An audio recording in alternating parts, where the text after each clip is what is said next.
We're witnessing a familiar cultural phenomenon repeat itself, the systematic blaming of young generations for society's problems. Just a decade ago, millennials bore the brunt of public criticism, accused of destroying industries, being entitled, and lacking work ethic. Today, that same script is being recycled almost verbatim for Generation Z. This video will examine why society persistently blames its youth, how the accusations against Gen Z mirror those previously leveled at millennials, and what this pattern reveals about our collective resistance to social change. The parallels are too striking to ignore, suggesting we're not looking at generational flaws, but rather at a recurring cycle of generational scapegoating that serves to distract from larger systemic issues. History shows us that older generations have consistently criticized younger ones using nearly identical language. The silent generation criticized baby boomers for being rebellious and disrespectful. Those same boomers later accused Generation X of being slackers and nihilists. Generation X then turned around and labeled millennials as entitled narcissists. Now millennials, barely into adulthood themselves, are leveling similar criticisms at Generation Z. This pattern reveals less about the actual characteristics of these generations and more about a universal human tendency to view societal changes through the lens of moral decline. What we're really seeing is the discomfort older groups feel when confronted with new cultural norms and values that challenge their worldview. The tired trope of generations killing industries has been repurposed with remarkable laziness. Millennials were blamed for the decline of diamonds, golf courses, and even napkin manufacturers, as if an entire generation conspired against table linens. Today we see nearly identical headlines about Gen Z supposedly destroying fast fashion, car culture, and casual dining. The reality is far more nuanced. These economic shifts reflect changing priorities, environmental concerns, and financial realities rather than some generational vendetta. What gets labeled as killing industries is actually consumer evolution. Each generation makes different choices based on the world they inherit. The framing of this as destruction rather than natural progression reveals our cultural bias toward maintaining outdated systems. The workplace has become ground zero for recycled generational complaints. Millennials were derided as disloyal job hoppers who expected promotions without paying their dues. Today, Gen Z workers face criticism for quiet quitting, demanding remote work, and prioritizing mental health, all framed as laziness rather than reasonable responses to exploitative work environments. The through line is clear: when young workers challenge the status quo of overwork and underpayment, they're pathologized rather than listened to. Both generations have pushed for better work-life balance and fair compensation, yet each time these demands are framed as generational defects rather than legitimate labor issues. This persistent narrative serves to protect broken systems by blaming the workers instead of addressing their concerns. The entitlement accusation has followed young people like a shadow across generations.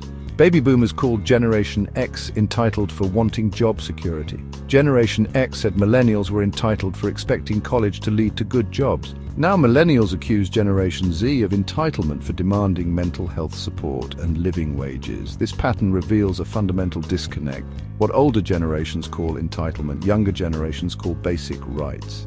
The progression is logical. Each generation builds on the progress of the last, asking for what the previous one didn't have the opportunity to demand. Rather than recognizing this as social progress, we consistently frame it as moral failing, revealing our cultural discomfort with rapid societal change. The technology double standard in generational criticism is particularly glaring. Millennials faced relentless mockery for their Facebook and smartphone use, conveniently ignoring that boomers and Generation X created these technologies and gave them to children. Today, Generation Z bears the brunt of panic about TikTok addiction and shortened attention spans. The irony is palpable. The same generations that introduced these technologies now criticize young people for using them as designed. This technological whiplash reflects our collective failure to anticipate the consequences of the digital world we built, coupled with an unwillingness to take responsibility for creating it. Instead of thoughtful discussion about healthy technology use, we get moral panic that blames the users rather than the systems. Perhaps no criticism better demonstrates generational hypocrisy than the participation trophy narrative. Millennials were endlessly ridiculed for supposedly expecting rewards without achievement, ignoring that it was boomer parents and Generation X coaches who created and distributed these trophies. Today we see similar criticisms of Generation Z's supposed need for constant validation. This circular blame game reveals a fundamental truth. Adult generations create the environments that shape young people, then criticize them for being products of those environments. The participation trophy critique is particularly disingenuous because it faults children for systems created by adults, then persists in blaming them as those children grow into adulthood. The housing criticism directed at successive young generations reveals particularly cruel economic gaslighting.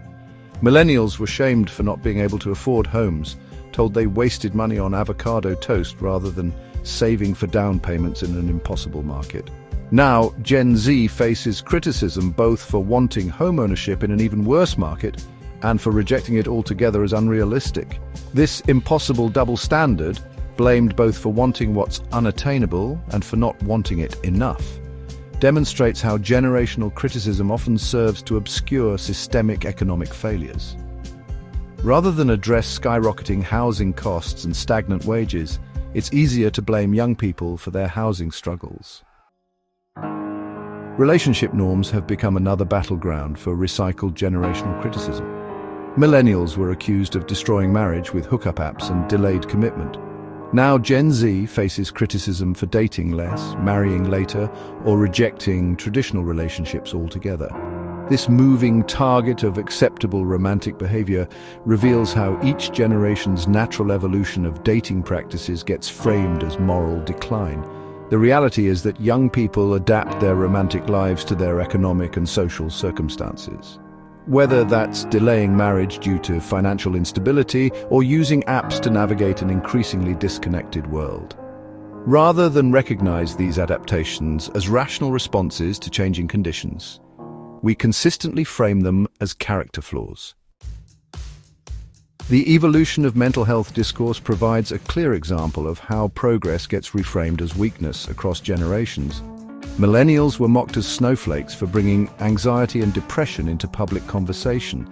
Now, Gen Z faces criticism for being overdiagnosed and too open about mental health struggles. This backlash against mental health awareness follows a predictable pattern: first ridicule, then gradual acceptance, followed by accusations that the next generation takes it too far.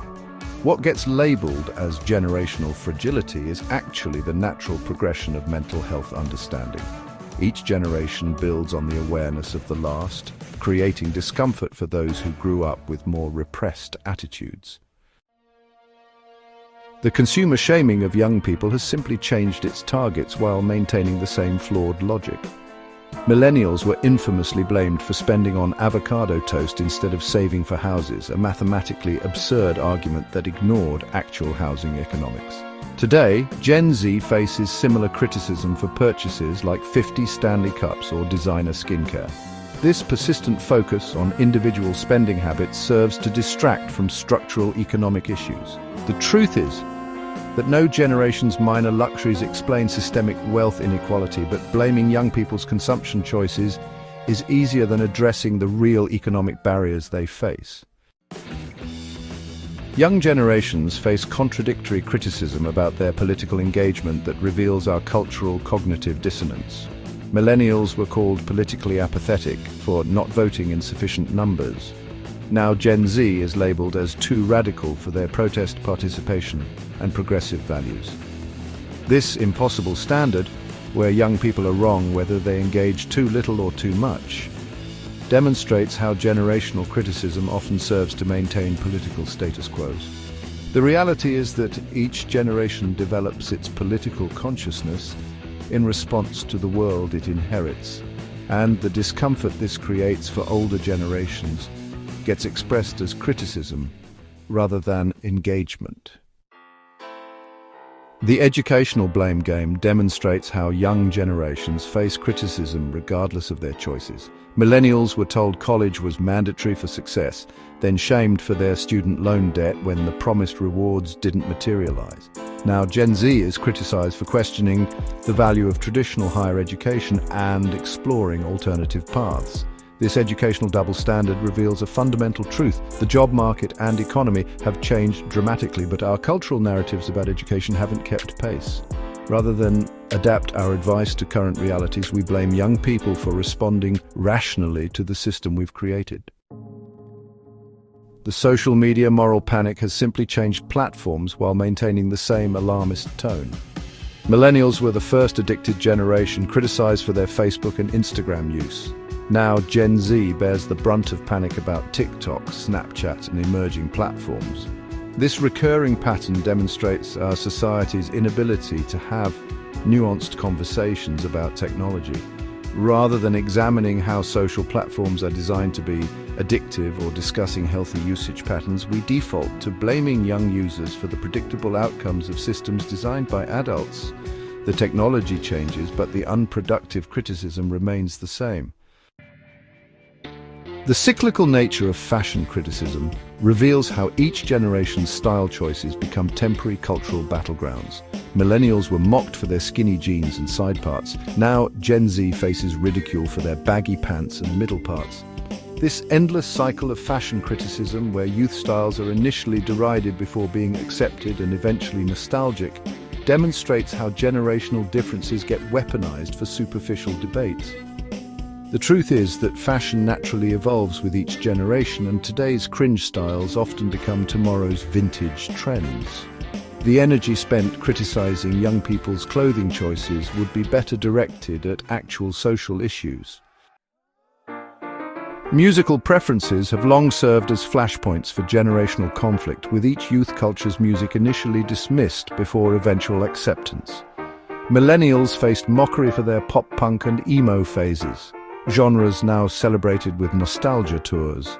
Today, Gen Z's hyperpop and TikTok music trends face similar dismissal. This pattern reveals our cultural amnesia about how musical innovation works. Every generation develops its own sound that challenges existing norms before eventually becoming part of the mainstream.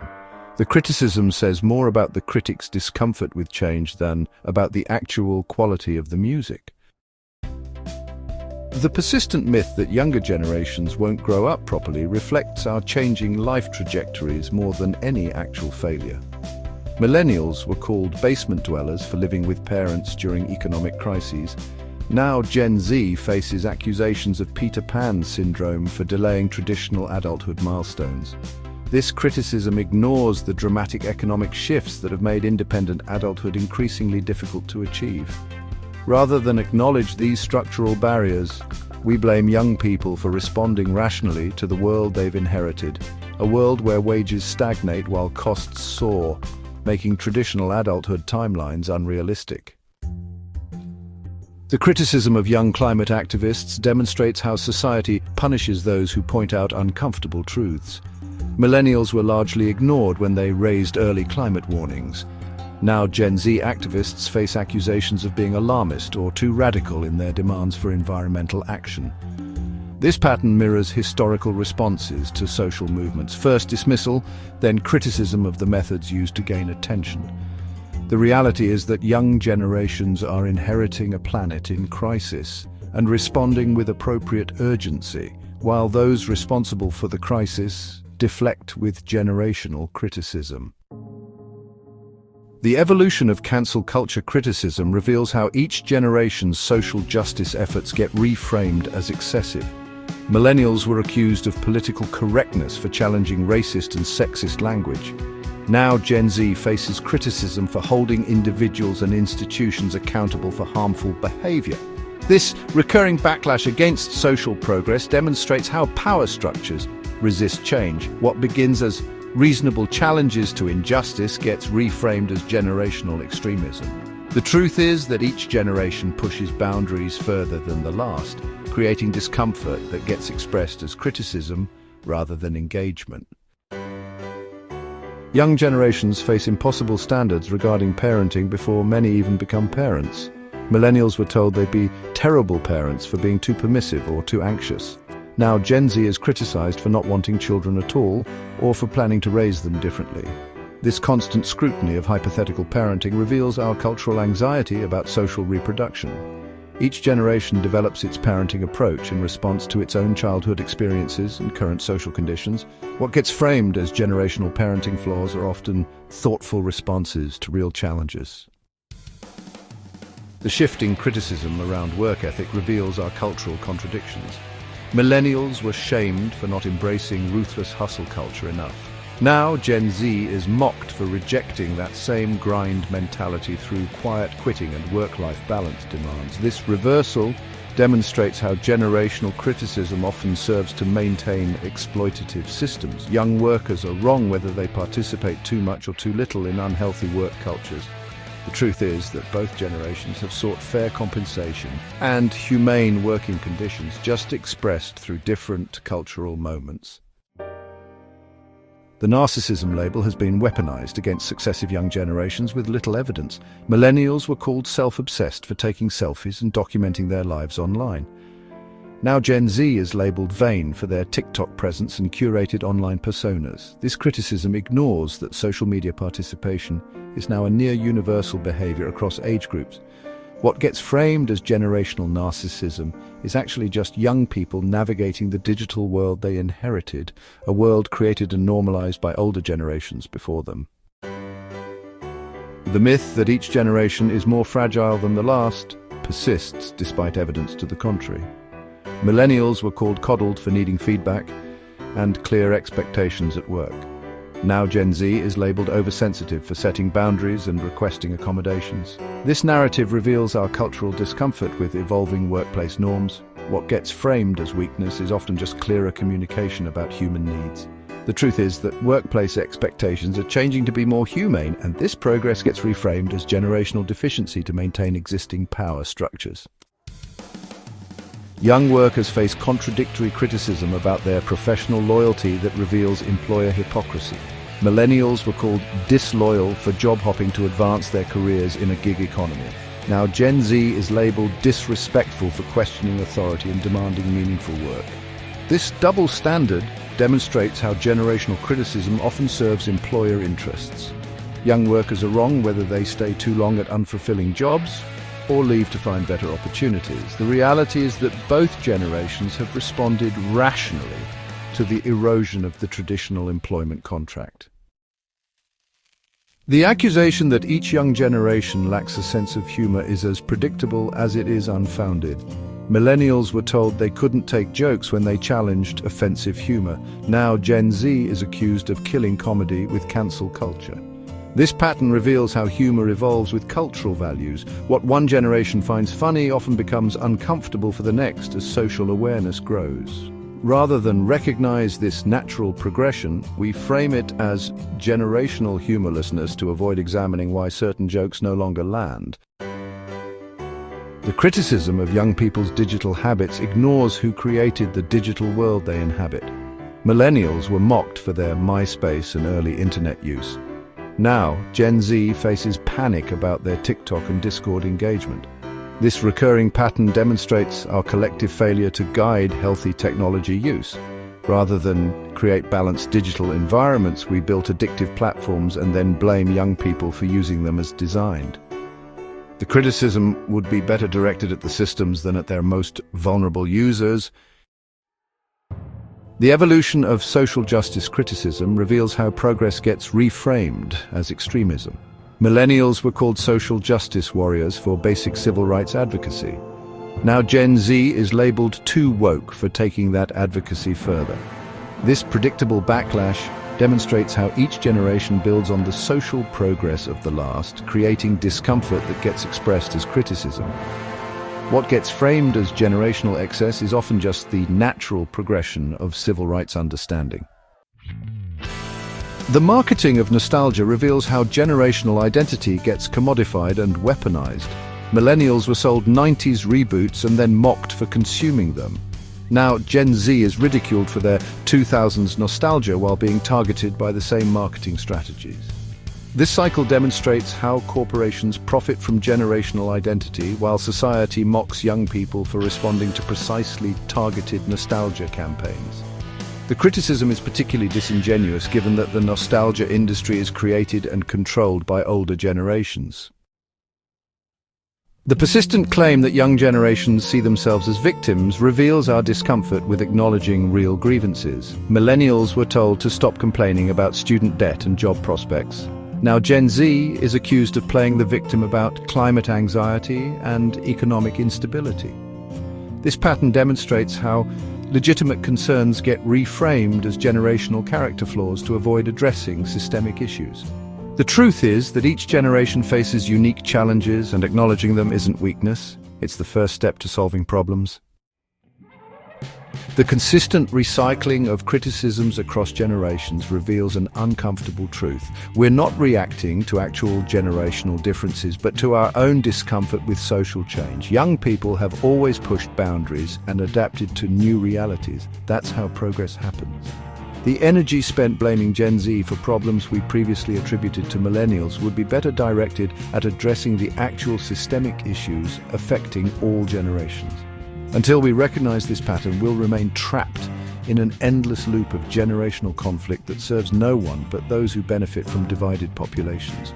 The real challenge isn't fixing young people, it's fixing our collective habit of scapegoating them for problems they didn't create.